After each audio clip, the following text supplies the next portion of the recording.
உலகில் அதிகம் விவாதிக்கப்படும், ஆனால் தவறாக புரிந்து கொள்ளப்படும் பழமொழிகளில் ஒன்று, ஆவதும் பெண்ணாலே, அழிவதும் பெண்ணாலே. இந்த வரிகளை நாம் இன்று பயன்படுத்தும் போதும், பாரதியார் எழுதிய போதும் அதன் அர்த்தம் ஒன்றல்ல. உண்மையில், இந்த பொன்மொழி பெண்ணை உயர்த்தி பிடிக்கிறதா, அல்லது தாழ்த்துகிறதா? முதலில், உடம்பு ரீதியா பார்த்தா, ஒரு ஆணின் பிறப்புக்கு காரணம் பெண். அதில் எவருக்கும் சண்டை இல்லை.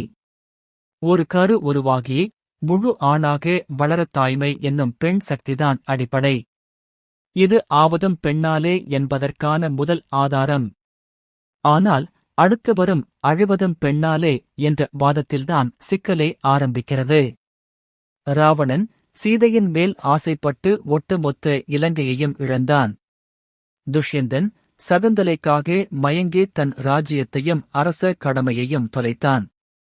இன்றைய இளைஞர்கள் பலர், காதலுக்காக பைகிரேஸ், பணம், ஏன் சில சமயங்களில் தற்கொலை வரை சென்று உயிரை மாய்க்கிறார்கள்.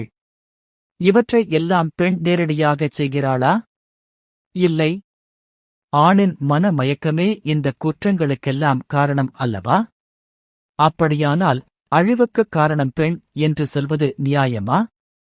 இங்குதான் நாம் ஷாக் ஆகும் உண்மையை சிந்தித்துப் பார்க்க வேண்டும்.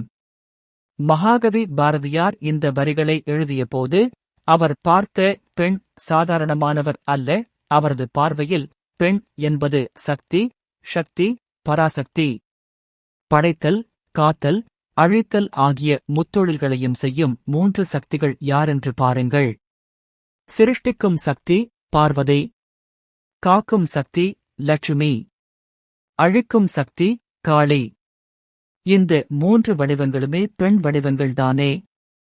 அதாவது, ஒரு மனிதனின் ஆண், பெண் இருவரின் ஆக்கத்திற்கும் அழிவுக்கும் அடிப்படையாக இருப்பது உலகையே இயக்கும் பெண் சக்திதான் என்பது பாரதியின் ஆழமான நோக்கம்.